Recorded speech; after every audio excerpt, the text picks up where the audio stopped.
Corona ఆధునిక కాలంలో మనిషిని భయపెట్టిన అత్యంత దారుణమైన వైరస్.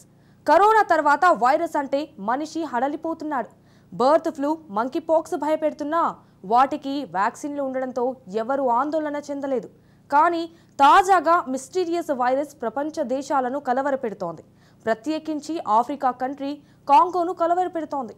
ఈ వైరస్ ఎలా వ్యాపిస్తోంది, దీనికి కారణం ఏంటి అన్నది ఇప్పటికీ గుర్తించలేదు. లక్షణాలు చూసి ఫ్లూగా కొందరు చెప్తున్నా దాన్ని నిర్ధారించడానికి WHO నిపుణులు సైతం మల్లగుల్లాలు పడుతున్నారు. అసలు ఈ వైరస్ లక్షణాలు ఏంటి? 3 నెలలు అవుతున్నా వైరస్ను ఎందుకు గుర్తించలేదు? కరోనా లాగా మళ్ళీ ప్రపంచంపై వైరస్ దాడి చేయబోతుందా? Watch the story. మానవాళిపై మరో వైరస్ దాడి చేయబోతోందా? కరోనాలాగే కాంగో వైరస్ టెన్షన్ భయపెడుతుందా? కాంగో మిస్టీరియస్ వ్యాధి లక్షణాలేంటి? వైరస్ అనే మాట వినిపిస్తే టక్కున గుర్తొచ్చేది కరోనా. రెండో ప్రపంచ యుద్ధం తర్వాత మానవాళిని సంక్షోభానికి గురిచేసింది చైనా వైరస్. 2019 చివర్లోనే చైనాలో విజృంభించిన ఈ వైరస్ ప్రపంచమంతటా విస్తరించింది. తల్లి బిడ్డను వేరు చేసింది. తోబుట్టువులు చనిపోయినా ముట్టుకోలేని పరిస్థితి దాపురించింది. ఈ వైరస్ కారణంగా ఒక రకంగా ప్రపంచమే మూతపడింది. ప్రజలంతా ఇళ్లకే పరిమితమయ్యారు. ప్రపంచంలోని పేద, అభివృద్ధి చెందుతున్న దేశాలు తీవ్ర సంక్షోభానికి గురయ్యాయి. ఈ వైరస్ కారణంగా ప్రపంచవ్యాప్తంగా 70 లక్షల మంది మృత్యువాత పడ్డారు. అప్పట్లో చాలా దేశాలు ఈ డేటా ఇవ్వటానికి నిరాకరించాయి.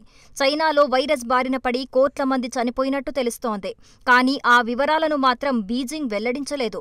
ఇక మొత్తం 70 కోట్ల మంది వైరస్ బారిన పడ్డారు. 2021లో టీకాలు అందుబాటులోకి రావటంతో వైరస్కు అడ్డుకట్టపడిందే. కానీ ఈ వైరస్ సృష్టించిన భయం, భీభత్సం అంతా ఇంతా కాదు. అందుకే అప్పట్నుంచి వైరస్ అంటేనే ఆమడ దూరం పరిగెత్తేలా చేసింది కరోనా. ఈ కరోనా తర్వాత ప్రపంచవ్యాప్తంగా పలు వైరస్లు తెరపైకి వచ్చాయి. అయితే అవేవీ అంత ప్రమాదకరం కాదు.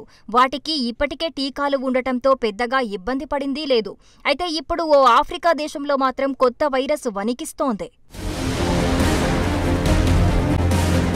ఓ మిస్టీరియస్ వ్యాధి ఆఫ్రికాలో కలవరాన్ని కలిగిస్తోంది. వ్యాధికి పేరు లేకపోవటంతో దాన్ని ఎక్స్గా పిలుస్తున్నారు. ఆఫ్రికాలోని మారుమూల దేశం DRCలో ఈ ఎక్స్ వ్యాధి విస్తరిస్తోంది. DRC అంటే డెమోక్రటిక్ రిపబ్లిక్ ఆఫ్ కాంగో. ఈ దేశంలో 406 మందికి ఈ వింత వ్యాధి సోకింది. అందులో 200 మందికి పైగా 5 ఏళ్లలోపు చిన్నారులే ఉన్నారు.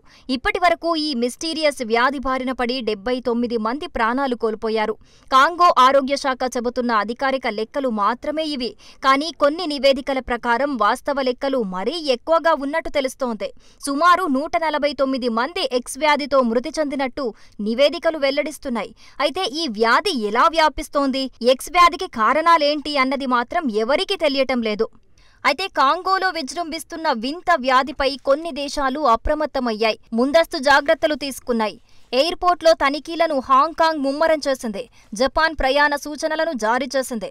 ఎక్స్ వ్యాధి సోకడానికి కారణమేమిటో, ఎలా వ్యాపిస్తోందన్నది తెలుసుకునేందుకు వరల్డ్ హెల్త్ ఆర్గనైజేషన్ WHO అధికారులు మల్లగుల్లాలు పడుతున్నారు. మరో మహమ్మారి విజృంభిస్తోందా అన్న భయాన్ని కొత్త వైరస్ కలిగిస్తోంది.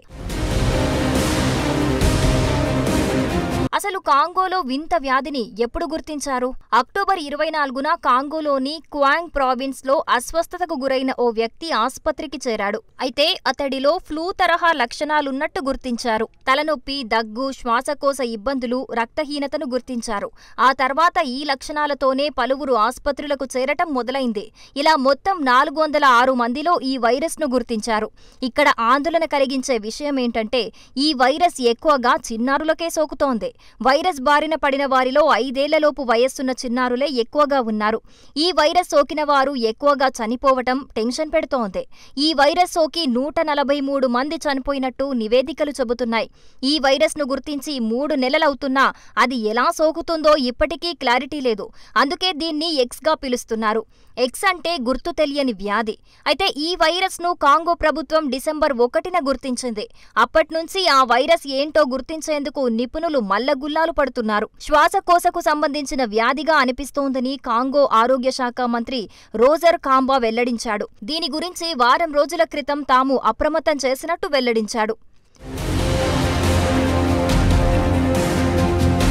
నీటి నుంచి సోకుతున్న వ్యాధిగా మంత్రి కాంబో చెప్పాడు. అంటే నీటి నుంచి వచ్చే బ్యాక్టీరియాతోనే ఈ వ్యాధి సోకుతున్నట్టు వివరించాడు.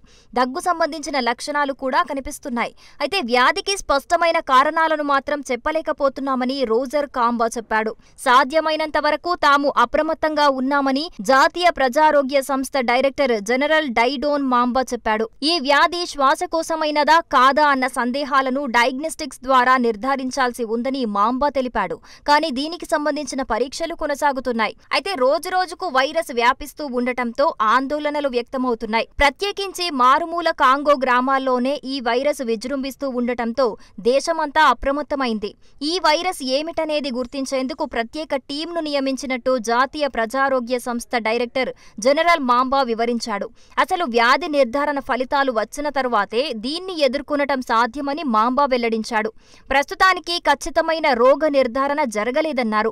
ఇది వైరసా బ్యాక్టీరియానా అనేది చెప్పటం కష్టమన్నారు. ల్యాబ్ పరీక్షలు వచ్చిన తరువాతే ఈ వింత వ్యాధి గురించి ఏదైనా చెప్పగలమని మాంబా స్పష్టం చేశారు. అయితే ఈ వ్యాధేమిటనేది తెలుసుకోవటానికి ప్రపంచ ఆరోగ్య సంస్థ తీవ్రంగా యత్నిస్తోంది. ఆఫ్రికా దేశాల నుంచి వచ్చే ప్రయాణికుల ఆరోగ్యాలను తనిఖీ చేయటాన్ని హాంకాంగ్ తీవ్రతరం చేసింది. డిఆర్సీ నుంచి వచ్చే ప్రయాణికులను జోహెన్నెస్బర్గ్, హాంకాంగ్లోని అడిస్ అబాబా విమానాశ్రయాల్లో తనిఖీలు చేస్తున్నారు. జపాన్ సైతం తమ పౌరులకు కీలకమైన సూచనలిచ్చింది. వైరస్ బారిన పడిన ప్రాంతాల్లోకి అనవసరంగా వెళ్లొద్దంటూ సూచించింది. నిజానికి ఈ వైరస్ ఏమిటన్నది తెలియదు. కానీ కరోనా తర్వాత ఇది ఆందోళనకు గురిచేస్తోంది. ఇది ప్రపంచమంతా వ్యాపించే అవకాశముందని నిపుణులు ఆందోళన వ్యక్తం చేస్తున్నారు. కరోనా వైరస్ సోకిన కొన్ని సంవత్సరాల తరువాత మరో వైరస్ దాడి చేస్తోందా అన్న టెన్షన్లు అందరిలోనూ పెరుగుతున్నాయి. కరోనా కారణంగా అప్పట్లో చాలా దేశాలు బలవంతంగా సరిహద్దులను మూసేశాయి. చాలా దేశాలను వుహాన్ వైరస్ స్తంభింపజేసింది. అయితే ఇప్పుడు ఈ కొత్త వైరస్ పై ఆందోళన ఎందుకు అంటే ఇది ఎలాంటిదో ఇప్పటికీ ఖచ్చితంగా తెలియదు. వైరస్ నిర్ధారణ నివేదికలు వస్తేనే దానిపై ఓ అంచనా వేయవచ్చు. కరోనా తరహాలో కొత్త వైరస్లు వెల్లువెత్తే అవకాశముందని నిపుణులు హెచ్చరిస్తున్నారు. ప్రపంచం మరో డేంజర్లోకి వెళ్తోందని చైనా పరిశోధకులు పేర్కొన్నారు. బర్డ్ ఫ్లూ కొత్త వ్యాధి కారక కేసులు పెరుగుతాయని చైనీయులు చెబుతున్నారు. ప్రధానంగా బర్డ్ ఫ్లూతో పాటు అటవీ జీవజాలంలో గుర్తిస్తున్న వైరస్లు ఇప్పుడు మానవులకు సోకుతున్నాయి. ఏదైనా మహమ్మారి మానవాళిపై దాడి చేయొచ్చు. కానీ దానికి ముందే సిద్ధంగా ఉంటే ఎదుర్కొనటం సులభమవుతుందని నిపుణులు చెబుతున్నారు.